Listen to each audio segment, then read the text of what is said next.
Let's observe changes of volume and pressure in the lungs.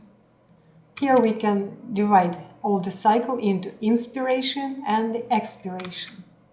You see, volume increases during inspiration and decreases during expiration. And approximately for average inspiration volume, we have about 1/2 of a liter, 500 milliliters. You see, as classical physiological curves, it goes not as a straight line, but it goes slowly in the beginning and fast in the end for inspiration, for expiration oppositely. At first faster, then slower. So this is a regular sinusoidal change of volume of breathing. Of course, this 1/2 of a liter is just a small part of the total alveolar space volume. Don't forget. Lungs never become empty. Then alveolar pressure. Pressure changes around atmospheric. Between inspirations and expirations, we have pressure equal to atmospheric. But inspiration creates higher volume and less pressure. And pressure goes into minus side. But then during expiration, when volume decreases, we have compression of air, pressure becomes higher than atmospheric. Then by the end of expiration, due to loss of part of air volume, the pressure again becomes equal to atmospheric. And these changes of pressure do not exceed few millimeters mercury. Just a few millimeters are enough to pull inside some air, like 1/2 of a liter, and then to push outside from the lungs. And here intrapleural pressure in millimeters mercury. About -3 and -6, or 3 to -6 it's for expiration, -6, -9 for inspiration. Here it's exactly opposite to the volume of breathing. You see, it's symmetrical oppositely. When lungs are stretched, intrapleural pressure, due to higher elastic recoil, becomes more and more negative. When lungs decrease their size, degree of stretching decreases, and intrapleural pressure goes back upward to less negative values, but it always remains negative. So as for upper figure of volume, it's clear, and intrapleural pressure also is clear, because the negativity degree is directly proportional to the degree of stretching. So inspiration is higher stretching and high negativity. So in the figure, the line goes downward, but in parallel. Similarly, during expiration, stretching degree decreases and negativity decreases. So line goes upward to less negative values. So the two upper and lower figures are clear, but the medium figure requires more explanation again. You see, at first, volume increases, and in the beginning, pressure starts to become decreased, and only then the difference is created so that air starts to enter the lungs. But during inspiration, air enters, and it enters until the moment when two pressures become exactly equal. So at first we have decrease of alveolar pressure, but then air comes into, and this decrease is restored back to normal atmospheric pressure. And end of inspiration creates pressure again the same as atmospheric. Then lungs, the chest cavity becomes smaller in size, and lung size also decreases. And this decrease produces compression of air inside, and pressure increases. This is decrease in volume, increase in pressure. But when pressure increases, it pushes air out of the lungs. And while the air goes out gradually, the pressure comes back again to the level of the atmospheric. Air outflow produces decrease of pressure difference, and finally pressure difference disappears at all. So you see, as for volume of breathing, it becomes maximal in the volume of breathing becomes maximal by the end of inspiration, minimal by the end of expiration. But here you see minimal level of alveolar pressure, lowest, is achieved somewhere in the middle of a process of inspiration. Not in the beginning, not in the end, but somewhere in the middle. Similarly, maximal pressure is created somewhere in the middle of expiration, not in the beginning and not in the end. By the end, everything comes back to atmospheric pressure level. So, but intrapleural pressure is most negative by the end of inspiration and maximal by the end of expiration. The volume is clear. So, now how we make records of the respiration. It's called spirography. Spiro, this is a Greek word for respiration, and graphy means recording. So, classical old type recorder is shown here. It demonstrates the general mechanism. When person inspires from the closed space and air is closed due to specific bell that is submerged into water. In blue you see here water, and so space under this cover above, under this box that's submerged with ends into water. Air is fixed volume. So when there is inflation, there is inspiration, the air is taken, so amount of air becomes less, and this old bell, or the box, becomes submerged more and more into water. And the recorder produces line that goes upward. Better to see this. Inspiration produces taking of air into the lungs. So amount of air here decreases. And less air, it goes downward.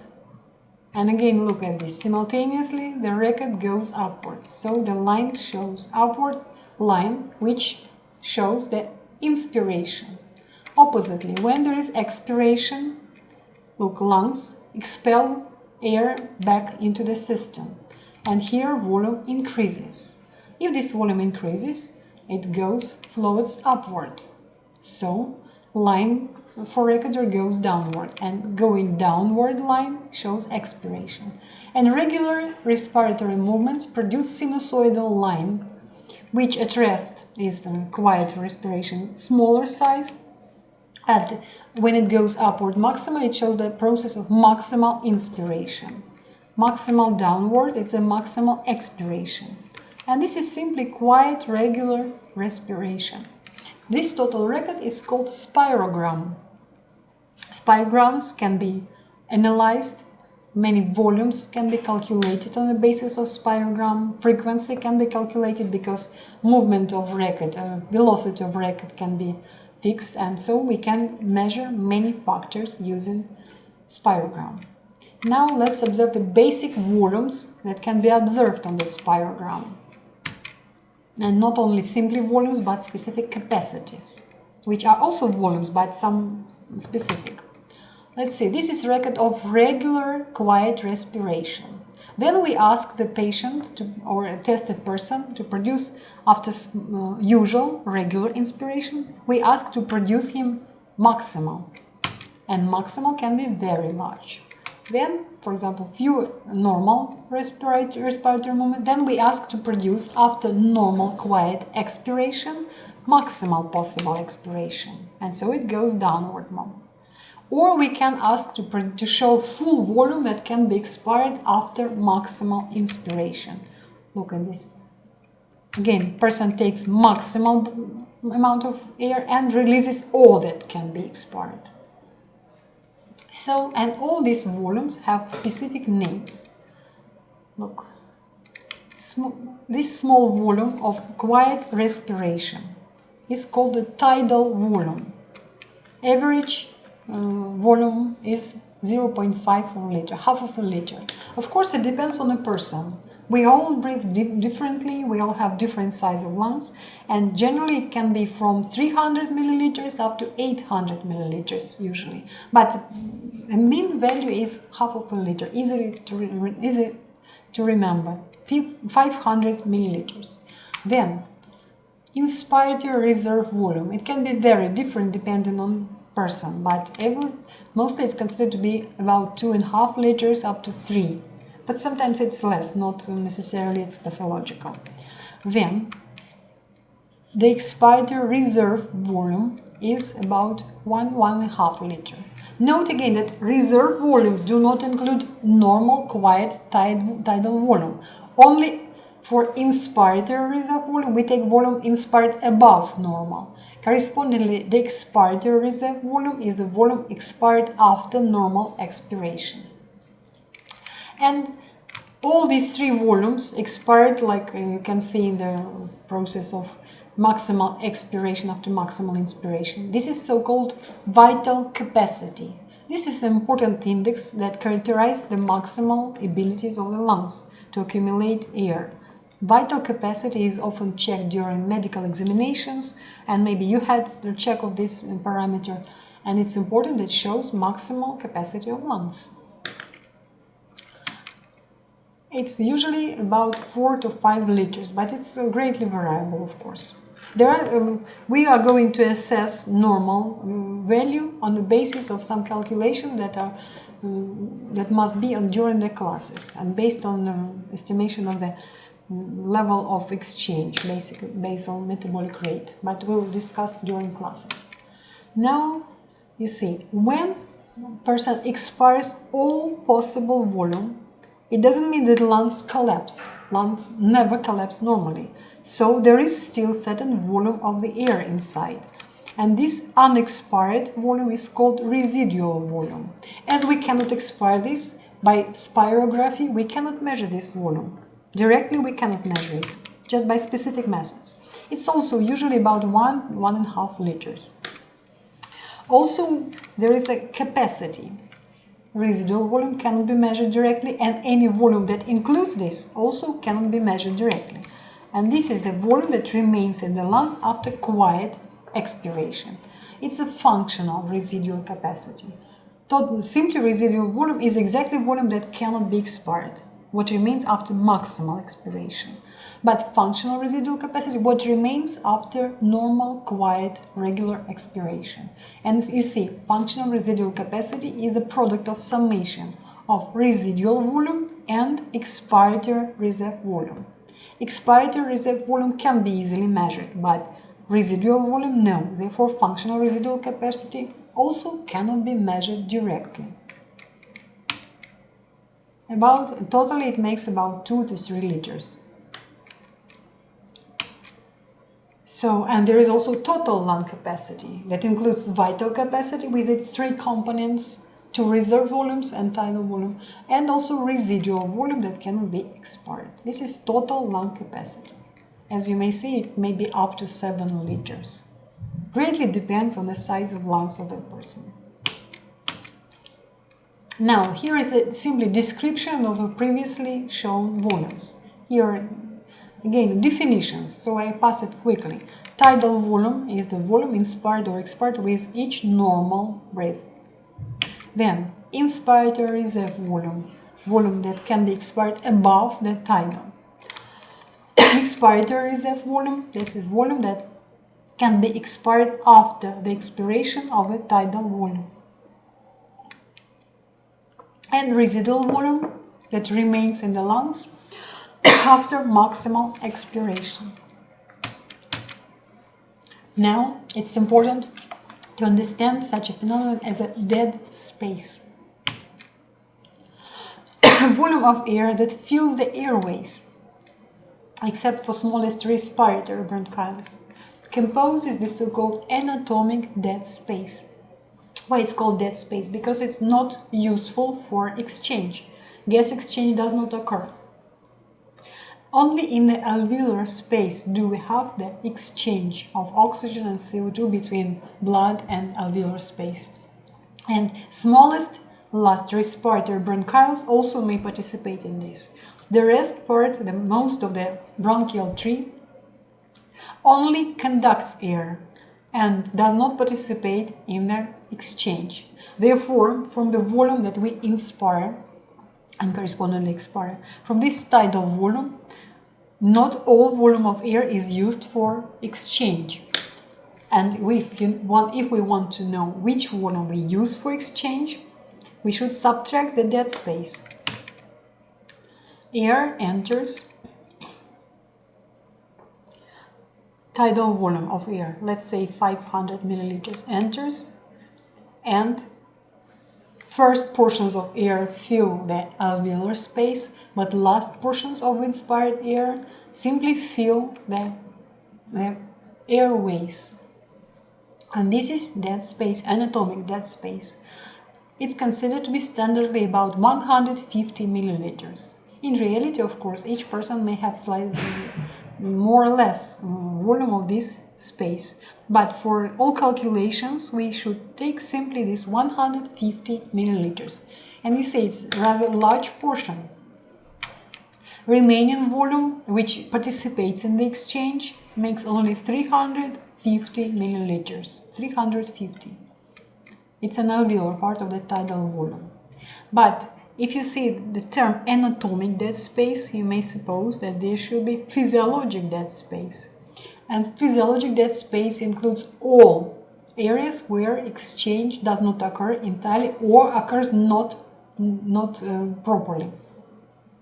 So, of course, physiologic dead space includes anatomic and also alveolar dead space, which can be present due to some less ventilated alveoli and less supplied with blood alveoli. If there is not full correspondence between ventilation and blood flow, there can be less opportunity for exchange, and therefore alveolar dead space appears. But in pathology it's easy to imagine. Just imagine if certain part of bronchi is closed by, for example, foreign object. Something is inhaled, like a little ball, plastic ball or something like this, or a tablet, and blocks one bronchus, and the whole area which is supplied by this bronchus has no any exchange because air does not pass in this area anymore, and so it makes additional dead space, alveolar dead space, and total physiologic dead space becomes higher. So physiologic dead space is always higher than anatomic, but ideal variant when it's equal, and very good result when it's negligibly different. When there is a big difference between physiologic and anatomic dead space, it means that there is a big portion of alveolar dead space which is abnormal and creates problems for gas exchange. Lung capacities. Volume indices. They are called also volume indices, so we easily can differentiate from other we'll consider next. So vital capacity is #1 index for estimation of lungs. And this is the sum of the 3 volumes, the tidal volume and 2 reserve volumes, inspiratory and expiratory. Vital capacity equals tidal volume plus inspiratory reserve volume plus expiratory reserve volume. And how it's measured? The person is asked to produce maximal inspiration, and after this they asked to do as much as they can to produce expiration. Better not extremely fast, not extremely strongly, but as long as they can. And in this case, maximal result can be achieved. Not extremely fast, but as long as you can until the last drop of air. So finally it becomes vital capacity.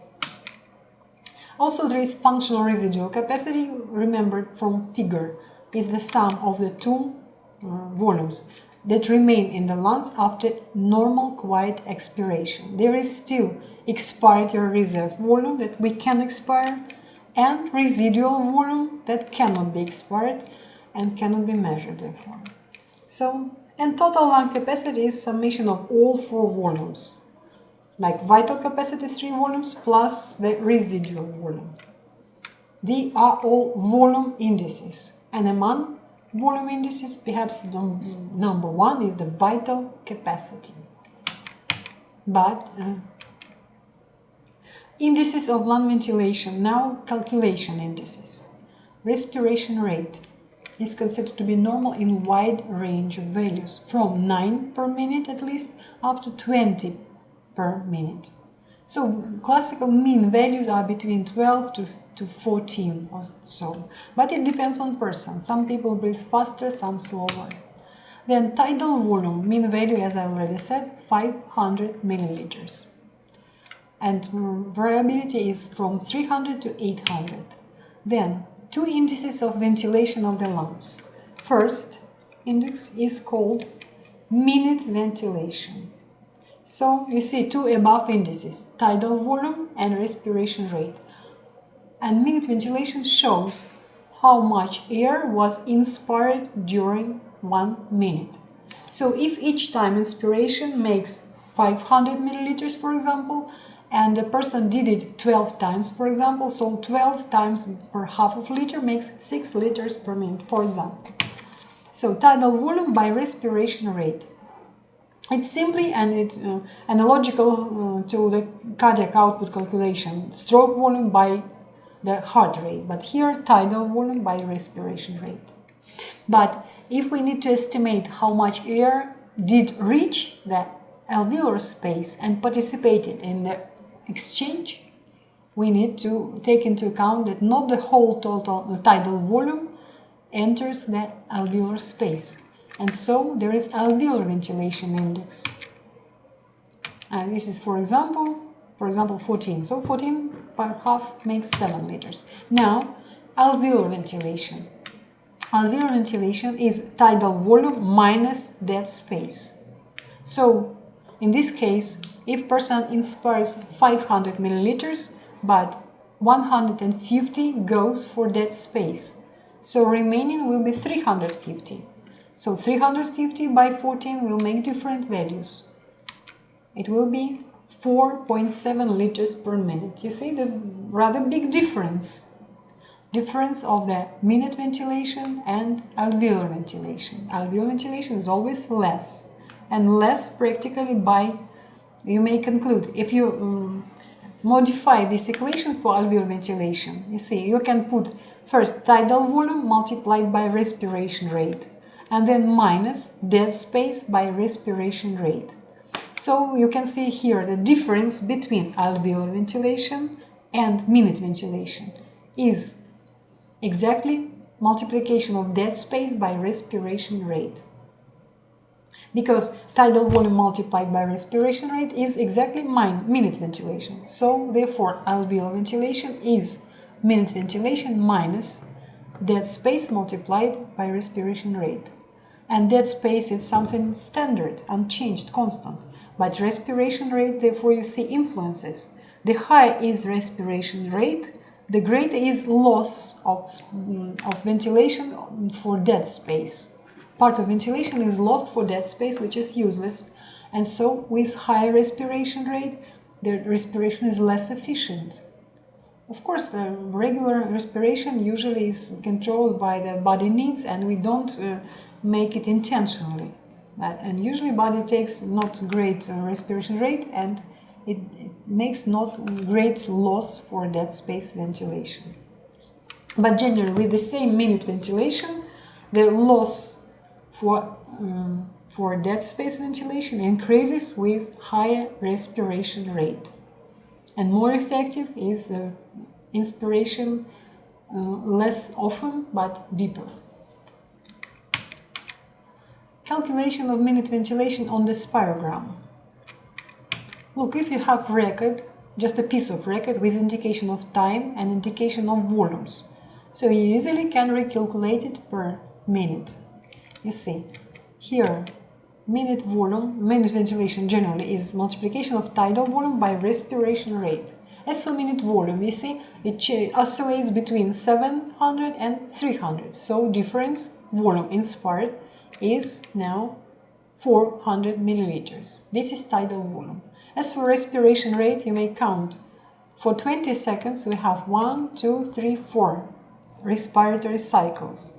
But it's only 20 seconds. It's a third part of a minute. So for 60 seconds, it makes 3 times more. So it makes 12 inspirations per minute. Now we have all necessary for calculation. Tidal volume 400 and respiration rate is 12. So it makes, as a result, 4.8 liters per minute. This is minute ventilation. But sometimes they measure not only resting, normal, quiet respiration, but they measure maximal ventilation. The person may be asked for short time, again, for example, for 20 seconds. produce maximal ventilation.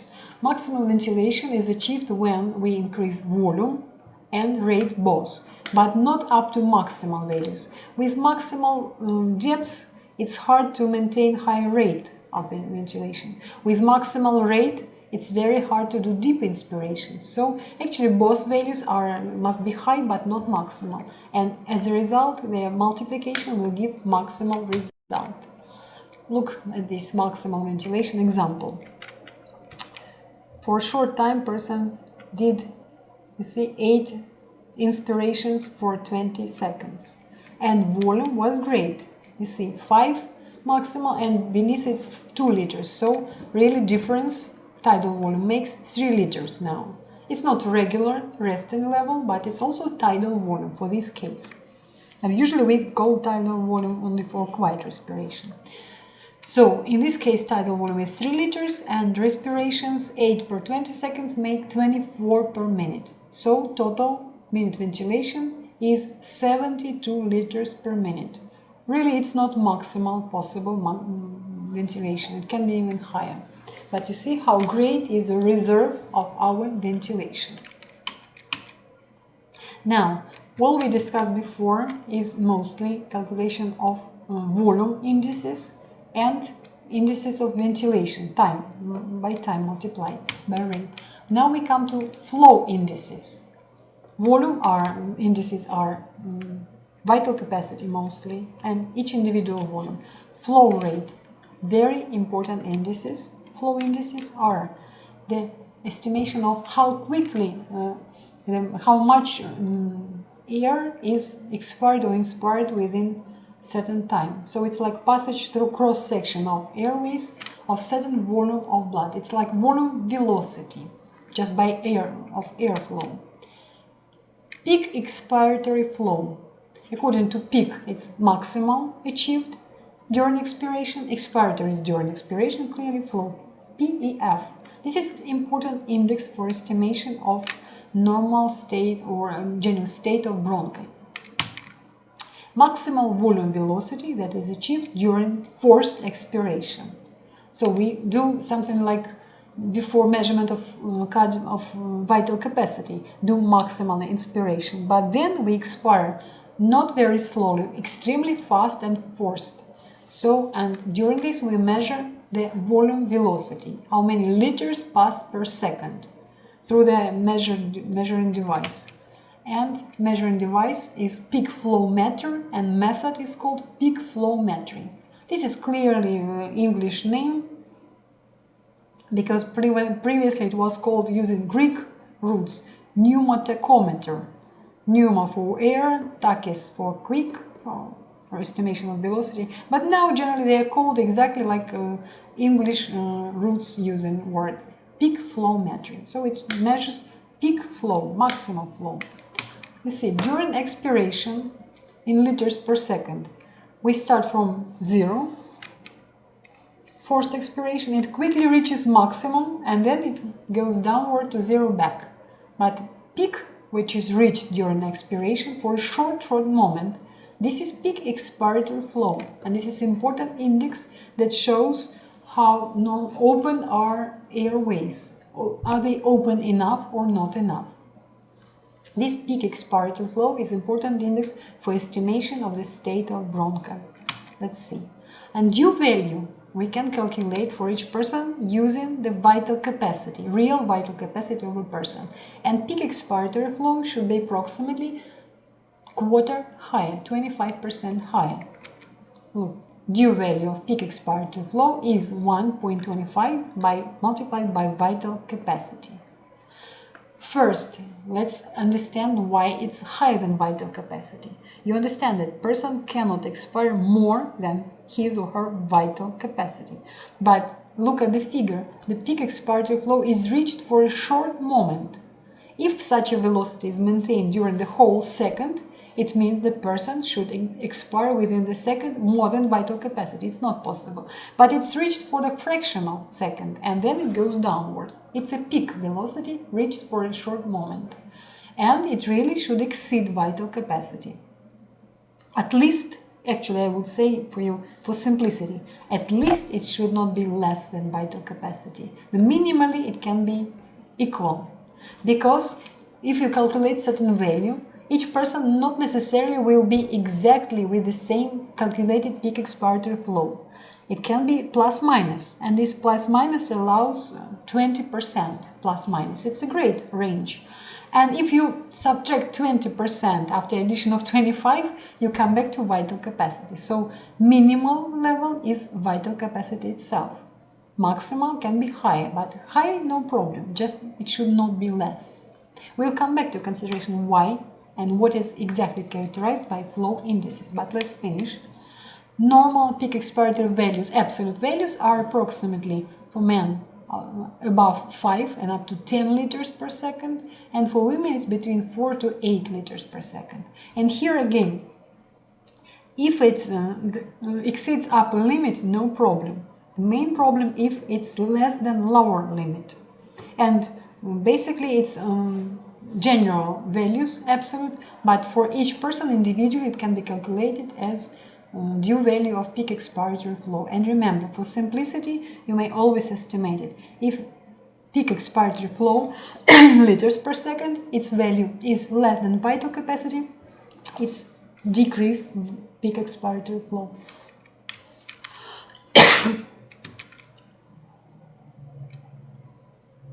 One more index that also characterizes bronchi is the forced expiratory volume. Forced expiratory volume is estimated usually in, not absolutely, but in percentage of the total expired volume. This index 1, forced expiratory volume 1, you should memorize that this 1 refers to first second of expiration. The forced expiratory volume for the first second of expiration should make great percentage of the total forced vital capacity. Before we switch to full explanation of this index, let's see what is the forced vital capacity. Simply, vital capacity is expired rather quickly, but not extremely quickly. And until the very end, with not very fast expiration, we can expire as much as we really can. When we measure the forced vital capacity, it can be done as quick as you can. And in this case, during the process of quick expiration, the bronchi become narrowed due to strong airflow that passes through them. And they become narrowed, and then they can close the exit for some portions of the air which normally could be expired, but now, like that trap, they remain in alveoli because the bronchi are already narrowed in case of very strong fast expiration, and therefore forced vital capacity usually is slightly less than vital capacity itself. Normally difference should not be great, but if it's clearly very much different, it shows that bronchi are already narrowed even initially. But now let's move back to this index. It's important index also. Forced, really it looks like the following: forced expiratory volume for the first second divided by forced vital capacity and multiplied by 100%. Look, during expiration of the forced vital capacity, the device measures how much was expired totally by the end, but also it measures how much air was expired during the first second of expiration. And then this ratio is calculated.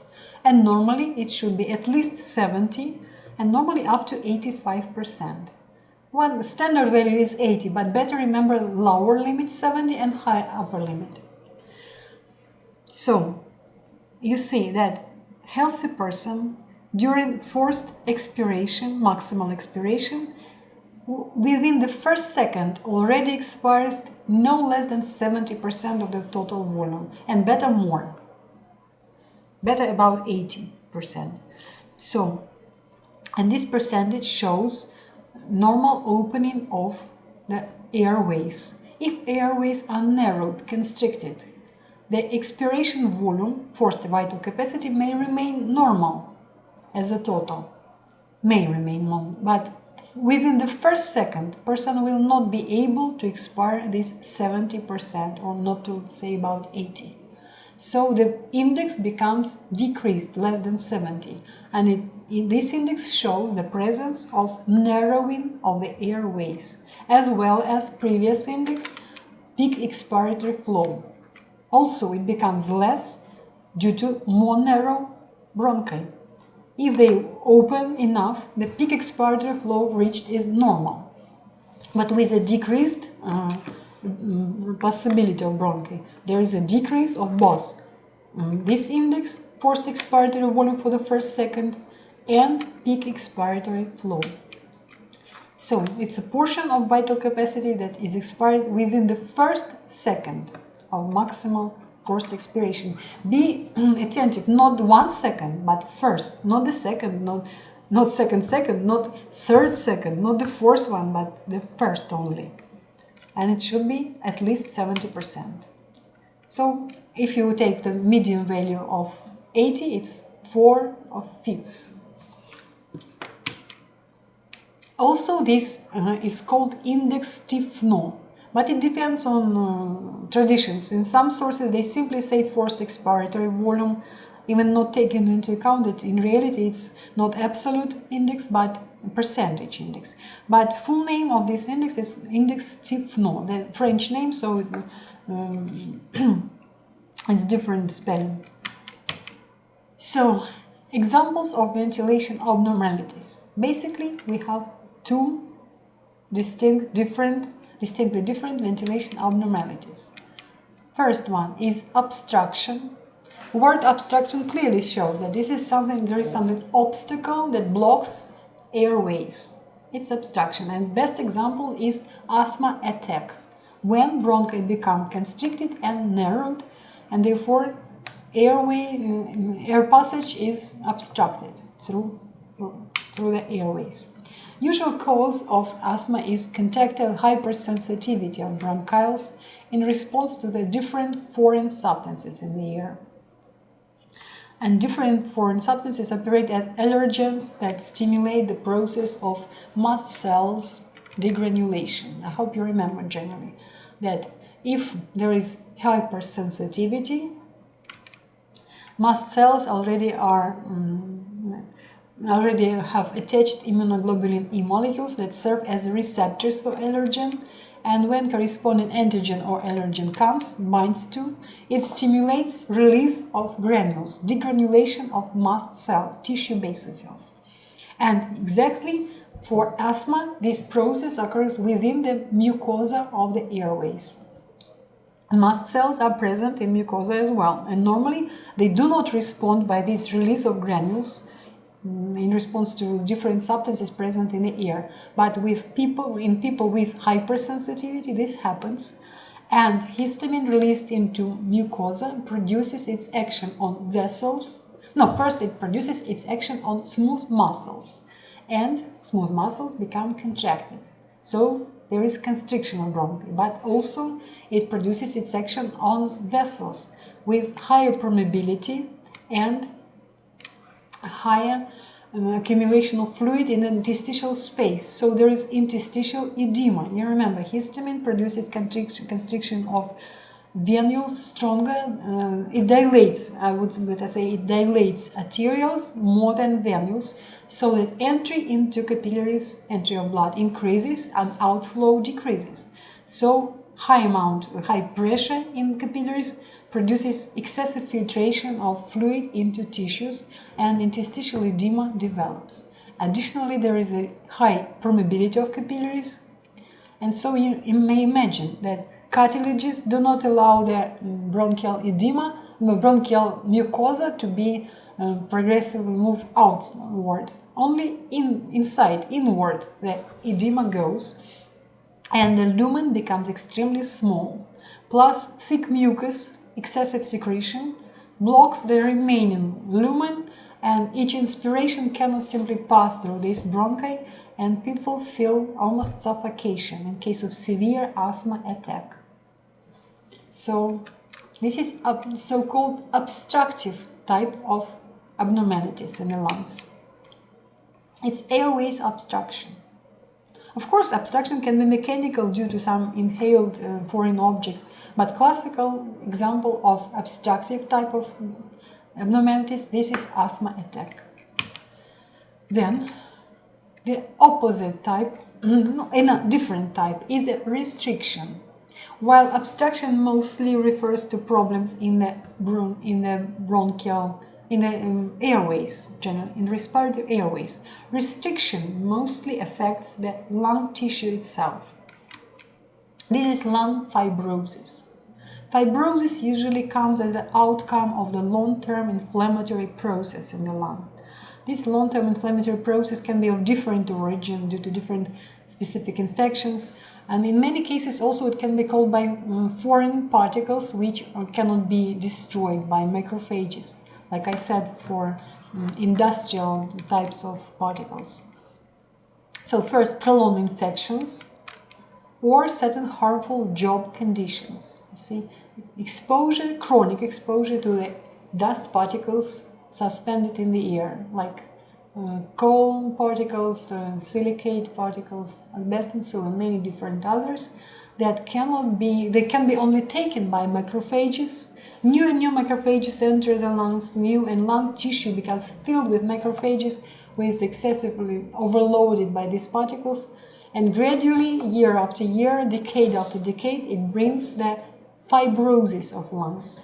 When fibrocytes develop in the lungs, they are much less elastic as compared to normal lung tissue, and lung fibrosis greatly decreases the ability of lungs to be stretched. This is the key meaning of the restriction. There is limitation of ability of lungs to be stretched.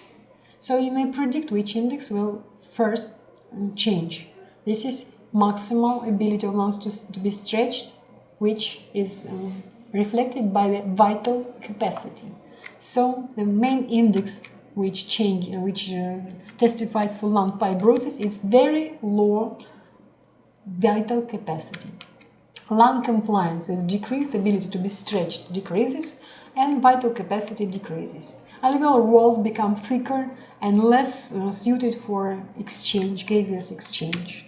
So examples of occupational diseases like anthracosis, this is for coal particles accumulation, asbestosis for asbest accumulation, silicosis, and so on. But as I said already, not only harmful job conditions, but also the prolonged infections. Finally, come to lung fibrosis. So restriction is the problem of lung tissue, mostly fibrosis, and results in decreased vital capacity. So for resting state, maybe person can get normal ventilation and more or less normal oxygen supply. But when it comes to activity, physical exertion, the abilities of lungs to provide better ventilation are greatly limited, which is exactly restriction. So the person cannot get normal oxygen supply for higher level of activity. So it makes a restriction, limitation of the capacities of the person. While obstruction creates hypoxia, like asthma attack. Obstruction refers to the bronchi. So main types again, let's sum it up. Type of disturbance, obstructive and restrictive. Obstruction is an obstacle, block of airways. Restriction is limitation of ability to be stretched. It's for lung tissue. Don't mix, please. Main reason, airway resistance too high in obstructive type of disturbances, and decreased lung compliance due to fibrosis. Best examples are asthma attack, not a regular state of asthma, because many patients with asthma are well managed to keep balance. And lung fibrosis, main example of the restrictive type of disorder. And now main indices for obstructive. Due to narrow airways, we have not decrease in volumes. Gradually, compensatory volumes can become larger, but flow indices all become decreased. And flow indices, we consider two of them. Peak expiratory flow.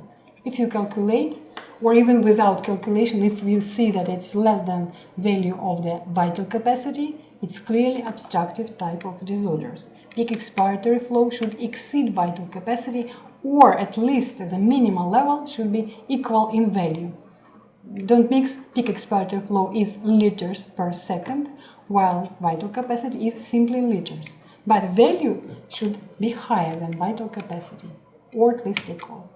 Then index stiffness, if you remember, becomes decreased. It's a percentage of forced expiratory volume for the first second divided by the whole forced expiratory volume, which is forced vital capacity.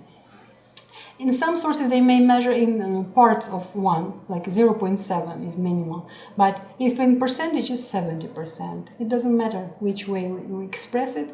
Anyway, this index should be at least 70 or 0.7 and higher, and usually not higher than 85%. For restrictive, the main, practically one, index is decreased vital capacity. The additional can be index stiffness elevation.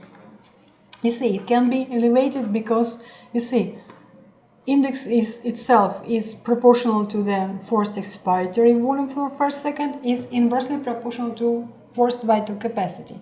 So the higher is forced vital capacity, the less is index. But if forced vital capacity is low, very low, so you divide by lower value, and as a result, index stiffness becomes higher than normal. So it can be higher than normal in case of restrictive type of disorder. But pay attention. This is only additional index for consideration. Can be helpful when index stiffness is higher than normal, usual, but itself it's not of diagnostic value. If vital capacity is normal, simply doesn't matter how high is the stiffness index. If vital capacity is normal, there is no restrictive type of disorder.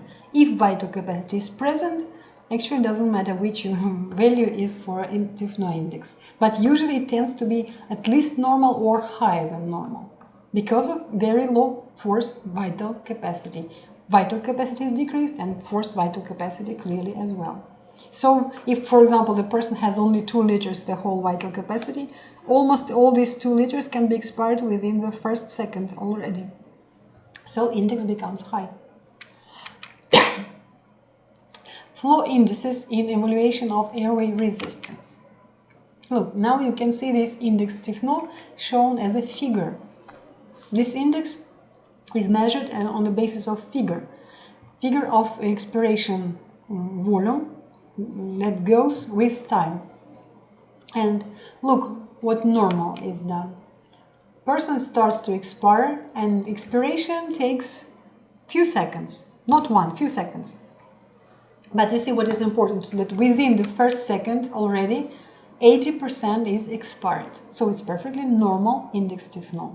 So it's normal airways resistance. Look what may happen in case of severe pathology. This is normal subject, and then this line, red line. You see, finally after 9 seconds the person expires the same volume as normal subject.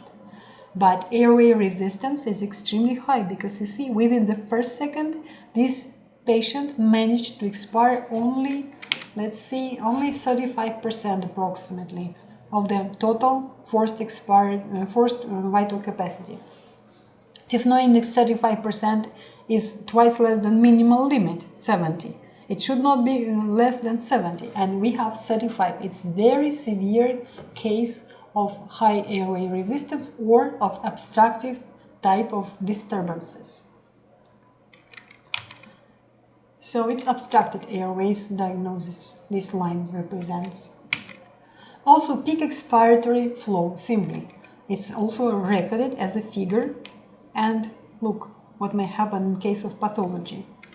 First green line shows normal case. Value can be different, I don't even put values, but values can be calculated individually for each patient. But if normal is like first green line, the red line shows great decrease, and so this is decreased peak expiratory flow. Both indices decrease testify for severe resistance increase. Then here it's another way to indicate volume decrease, expiration. On the central figure you see volume goes upward, But here volume initially and volume decreases during expiration. This is just another type of representation of similar figure. And you should not mix it, it's easy to understand anyway. You see, if beginning is high volume and then after first, second, you see how much is expired. From total, it's expired, you see, approximately 80%. So it's normal. And let's see another case when expiration goes like this. You see, within the first second, seconds go in the horizontal axis. Within the first second, expiration reached only half, or slightly above half, also 50 or 55 or so. So we see anyway it's less than 70%, so less than minimal value of Tifno index.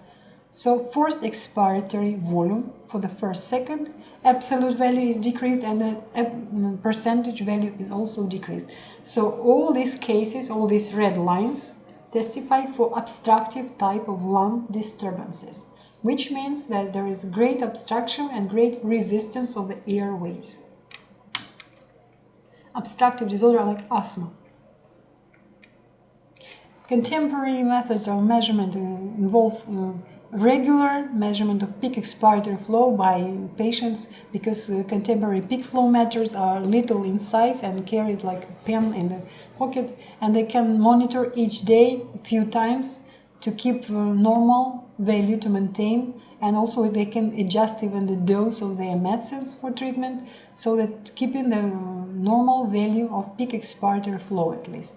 So it's useful index in estimation of the presence of increased airway resistance and presence of obstructive disorder, or absence and therapeutic effect can be estimated on the basis of the peak flow metric. And on this time, finally, thank you for your attention and take my congratulations on switch from winter to spring. Just very soon, in a few days, we have equinox, spring one. So this is the finish of our lecture.